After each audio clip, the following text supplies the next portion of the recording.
Well, good morning for those of you tuning in for Coffee with Casper. Nice to see you this morning. We are looking to see if we were live. There we are. Good. If you're on Facebook, I can see your comments. Otherwise, I can't. Here comes the Casper. You want to come up? Come on. There's a Casper. There's a Casper. He knows it's time. It's time for Coffee with Casper. We're now live on YouTube. We're live on Facebook. Good morning from Hollywood. Good boy, Casper. Down you go. Good morning. We've got coffee. We've got Casper. It's 8:29. We're getting ready to gong ourselves in.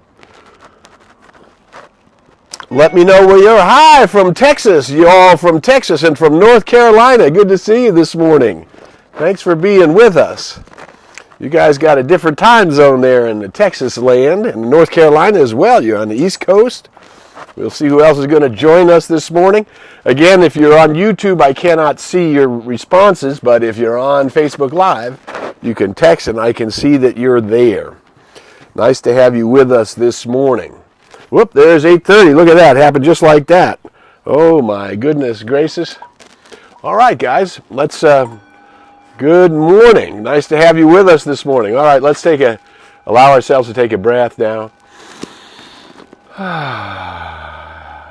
Relaxing the shoulders. Now we're going to take another deep breath in.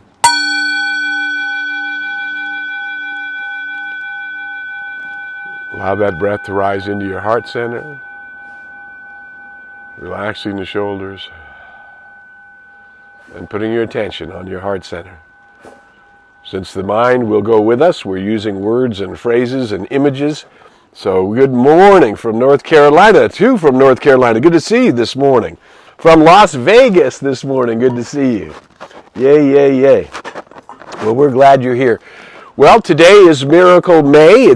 We had May the 4th be with you last week. We had Cinco de Mayo, and now we're on La Once de Mayo, which is... a miracle month, wonderful good things unfolding, and if that's not happening in your experience yet, today's point is hold on to the light because you've already won. The victory is complete. We are all of us, each one of us who have become aware of the unity of all life, are in our right place. We're in our perfect right place. All of our gifts are coming to the surface, meaning becoming out into the external world where we can use them and give them and fulfill our purpose. I choose to comfortably live my life and fulfill my purpose. And each one of us can make that affirmation, and the moment we do, we are invoking the light. And as you know, Coffee with Casper is designed to talk to light workers all over the planet. Wherever you are. Let me know where you are on Facebook and I can see you. You can comment in. We're glad you're here. So, and of course, what we do with Coffee with Casper, the way that we are supporting the world with this particular little broadcast with the Golden Retrievers and me, is sharing it. If you would share this broadcast on your Facebook groups, on your YouTube pages, on your LinkedIn pages, whatever groups you're associated with that are digital, please share this and invite folks to give it their attention. It might be beneficial to them as well. So today we're going to talk about creation and sort of where we are and why we should be holding on to the light in the midst of all the transitions happening in the world. Remember, the farthest edge of creation is where we are. On the third planet of the sun in some distant galaxy called the Milky Way.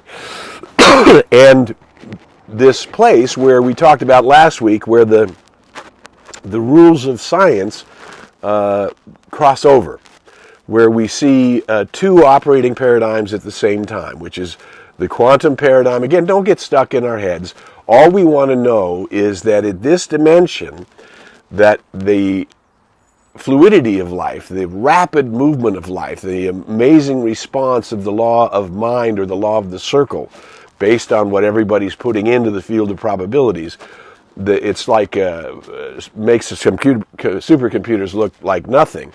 but it's working through everybody's thoughts, prayers, ideas, attitudes, focuses to bring about a shift in human consciousness, and that place in human consciousness is called critical mass, because when it affects everybody, it has to get to the place of critical mass.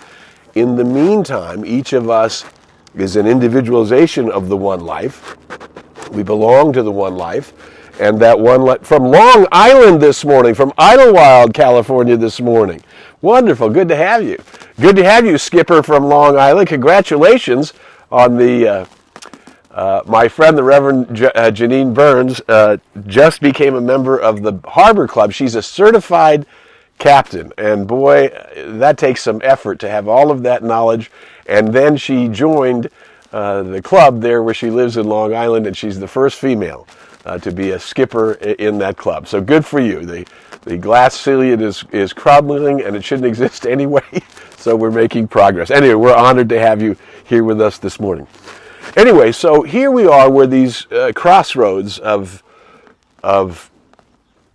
understandings of the world. Obviously, there's, as Einstein suggested, there's a unified field theory somewhere, but currently the two are working together, and they are not really in argument. It's just the fluidity of the universe and the law of mind and the law of the circle. What we put out comes back to us, right? That it operates through consciousness. Consciousness begins in the creative process as a wave, right? And waves, as we know, have hills and valleys. So what we know is that if you're in the valley of a wave, it can be overwhelming. If there are big giant waves on each side of you and you're in the valley, you've got these walls on either side that compose the wave while you're going to ride back up on the next one, right? So waves are how God creates. What we know in quantum science is that before anything is a particle, it's a wave. So we are surrounded by waves, and vibrations are also waves. We are surrounded by waves, and waves are the creative process, and waves have hills and valleys. We also know there is a law called the law of the pendulum. All of this is very researchable, not that complicated. And what it says is that the pendulum will go this way, the pendulum will go that way, and it will go to the extremes, and it tends to work in everything. It works in medicine, it works in science, it works in politics. Things go this way and go that way. But there's another wonderful thing about the law of the pendulum, and that is, it was discovered in the 1680s that if you had grandfather clocks with swinging pendulums and they were swinging in opposite directions, if you put them in the same space, in a matter of time, they will begin to swing in the same direction. Even though they were counter before, they will begin to find a way to move together. And it doesn't matter how many grandfather clocks are in the room. If there's 16 or 18 and them are going in all different directions, in a matter of time, they will all be going in the same way. Now, if we look at the word intention, as we've talked about before, the surface definition of intention has to do with goals and dreams and objectives. What we know is the subconscious, that which is responding to us in mind, the subconscious is always listening to the sum total of what you're saying. So if on the one hand you say, I invite the unity of all life to move in me and through me and as me as the light, but not to that group of people, or not to that opinion of people, or not to that. So wherever we put the or nots, we have one intention going one way and another intention going the other way. The law of mind, which we're all subject to, the law of the circle, will take the sum total of what we are and will tell us what we really mean by means of what's happening in our experience, right? So the pendulums, the good news is that if we look at that reality of the pendulums and we look at the word intention, the other word in the other definition of intention is the body's desire to move toward wholeness. Already pre-programmed in your DNA, and therefore in your body, is the body's natural desire to move toward healing. That's why we call it an autoimmune system. Now, we have learned that the intelligence of man is part of the intelligence of the cosmos, and when we apply what we know, the best that we know, and that's what we're happening now with this COVID situation, we have advanced far enough to take the models that we have, feed them to the computers, give them a limited amount of data, and extrapolate huge information, which is why we have found that the vaccines are ridiculously effective, like we've never seen in history before. 95, 98% effective. Now they're saying among 12 to 15 years old, almost 100% effective. This is extraordinary stuff, but there's an intention in the body to move toward healing. So when the mind of humanity comes up with a solution that agrees with that intention, the body receives it, and we're now seeing this tremendous immunity response beginning to happen as we're getting critical mass among the population with the vaccines. Now, so critical mass is the law of Newtonian science, that when will it happen to everybody? The answer is when there's a critical mass enough to what they're now calling herd immunity, is how they use it in medicine. But critical mass will bring an autoimmune response to the COVID, and in no time, in a matter of a few years, it will be nothing more complicated than some might need a booster and some may not. That's where it's headed. But there's an intention to reveal a healing that is going to reach critical mass. And what I wanted to talk about today in our Coffee with Casper, what might be helpful is to realize that if you're not quite seeing, I choose to comfortably live my life and fulfill my purpose. If you're not quite seeing that ease and grace come into your life, don't worry. You're at the bottom of a wave, and it looks like you're surrounded. If it were an ocean, for example, you would be surrounded by water on both sides when you drop down into that swell, and water comes up on this side and water comes up on that side, and you could be, oh my God, I'm overwhelmed. However, you're riding the wave, you're going to be back up. You're going to be on the top of the wave, and that will, from there, you will see things more clearly, yeah? So what we know is we are approaching, because there are so many light workers on the planet, because you are here lifting with Coffee with Casper and other authentic spiritual teachers who are teaching principles that belong to everybody, all races, all colors, all creeds, all nations, all people. The laws are not respecters of race, color, creed, or ways of being. They are principles that exist equally for everyone. The principle of a world awakening is not just going to happen to those of us who awakened first, it's going to happen across the board, right? And it will happen when we get to critical mass. In the meantime, you, in your own consciousness, by means of your prayers and affirmations and invocations, are changing what's happening in not only in your DNA, but in your thought atmosphere, and therefore affecting the thought atmosphere all around you, because we are all emanating a signal, which is either attracting or repelling whatever's happening in our lives, right? So we want to be a greater attractor toward that which is life-giving, life-enhancing, radiant, vibrant, dynamic health, youthful exuberance, and the power to co-create with the divine by means of our invocations, to co-create a world that works for everyone, to bring forth a new day in the entire consciousness of the planet. That would be humanity and all living things on it, including the earth itself. We're moving in that direction. If you're reading newspapers or looking at results in the world, you're looking at the densest and farthest out place, right?